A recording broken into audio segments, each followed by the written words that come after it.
कहानी थोड़ी सी बताना चाहूँगी। आप लोगों को सुन के बड़ा अचंभा होगा, पर आपके साथ ऐसा नहीं होगा, मेरे साथ थोड़ा होता है, थोड़ा खुदा मेरे लिए नाराज है। अब तो ठीक है। मैं 10वें अटेम्प्ट में नेट क्वालिफाई की, 10 पर मैंने पेशेंस नहीं खोया। मैंने कहा कि नहीं होगा, कैसे नहीं होगा। और वो जो 10th अटेम्प्ट था ना, वो सिर्फ और सिर्फ यादव सर की बदौलत। Thank you sir. सर के मैं पढ़ती तो थी, पर एक होता है ना कि आप सक्सेसफुल होने के लिए आपको क्या नहीं पढ़ना है ये जानना ज़्यादा ज़रूरी है ना। तो मैं वो कहते हैं कि मैंने तो बहुत मेहनत किया और एक कील को हम दीवार में ठोकते जाते हैं और हम बोलते हैं कि हमने तो बहुत मेहनत किया, पर वो कील उस दीवार पे गई ही नहीं।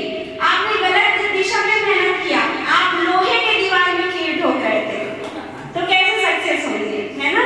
फिर सर ने कहा उस दीवार पे नहीं, उस तरीके से नहीं, मेहनत तो सब करते हैं, पर आप गलत दिशा पे मेहनत कर रही हैं। थोड़ा सा आप उस मतलब मैं उन चीजों को ज्यादा ध्यान देती थी जो नहीं आता है, क्योंकि मैं खुद पढ़ती थी। फिर सर के बताए हुए नोट्स में प्रॉपर सर के क्लास अटेंड करती थी। मतलब अगर मैं कॉलेज, अच्छा मैं अपने बारे में भी थोड़ा 9 ईयर्स का एक्सपीरियंस है कॉलेज में। मैं अभी भी MG कॉलेज खरसिया में टीचर हूँ। 2016 से मैं कॉलेज में पढ़ा रही हूँ, पर ऐसे है कि मेरा क्वालिफाई नहीं हो पा रहा था। और जब समय आता है तभी आपके साथ सब कुछ होता है। और आप यकीन मानिए कि वो जो समय हमको ऐसा लगता है ना कि हमारा क्यों नहीं हो रहा है, वो जो एग्जैक्टली जो समय आता है ना, उसका मजा ही कुछ और है सर। Thank you sir. मतलब मैं हर शब्द में यादव सर को थैंक यू बोलना चाहूँगी। और मेरा एक स्टूडेंट है जिसको मेरे कन्वेंस पे सर ने यहाँ रखा और आज वो भी सफल है, शायद वो इंसान नहीं आया है यहाँ पे, संकेश्वर। वो मेरा स्टूडेंट है, मैं उसका एमकॉम में पढ़ाई हूँ। और मैंने कहा कि मुझसे नहीं हो रहा है, मेरे गुरु से होगा, मेरे गुरु से मिलिए। और मेरे गुरु ने उनको ये तो मैं 10th अटेम्प्ट में क्वालिफाई की, पर शायद वो 2nd अटेम्प्ट में क्वालिफाई कर गया। तो थैंक यू सर उसकी तरफ से भी। और बस की टू सक्सेस ने मुझे सच में की दिया सक्सेस का।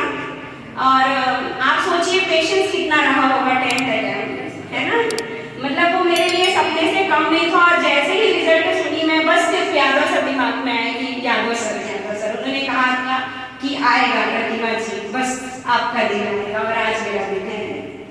तो वंस अगेन थैंक यू। और आप लोग भी मतलब प्रॉपर क्लास अटेंड कीजिए। मैं ड्यूटी से आती थी और मैं प्रॉपर मतलब बैकअप क्लासेस जो होता था ना, जैसे मान लो मेरा एग्जाम ड्यूटी है, तो मैं पूरे 5 दिन का जो अगर मैं एग्जाम ड्यूटी में स्किप कर गई थी, तो मैं उसको प्रॉपर देखती थी, प्रॉपर क्लासेस देखती थी और नोट्स बनाती थी।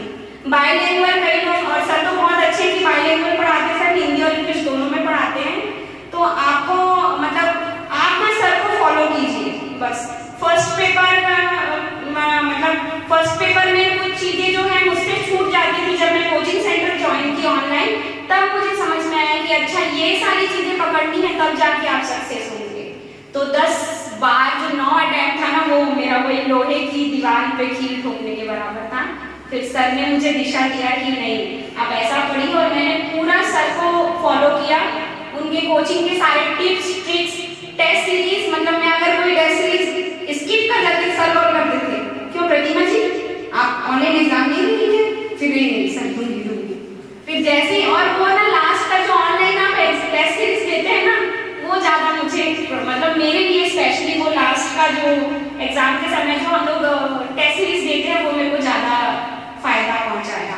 तो आप भी सर की बातों को मानिए, सर को फॉलो कीजिए, और मेरे 10वें सक्सेस के लिए सर को फिर से बधाई।